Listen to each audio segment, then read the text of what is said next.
আজকে আলোচনা করব ক্যালসিয়াম সমৃদ্ধ এমন 7টি খাবারের নাম, যে খাবারগুলো খেলে আপনার শরীরে প্রচুর পরিমাণে ক্যালসিয়ামের ঘাটতি পূরণ হবে এবং আমাদের হাড় ও দাঁত সুস্থ থাকবে। চলুন জেনে নিই কি কি সেই 7টি খাবারের নাম। 1. Chia seed.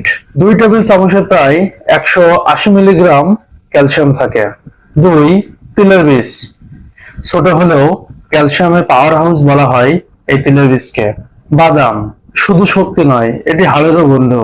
সবুজ শাক পাতা যেমন পালং শাক ভেজে না খেয়ে সিদ্ধ করে খেলে প্রচুর পরিমাণে ক্যালসিয়াম পাওয়া যায়।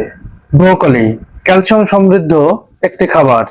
এই খাবারটি আমাদের হাড়ের গঠন মজবুত করে। সয়া দুধ, যারা ল্যাকটোজেন ইনটলারেন্ট তাদের জন্য এটি একটি আদর্শ খাবার।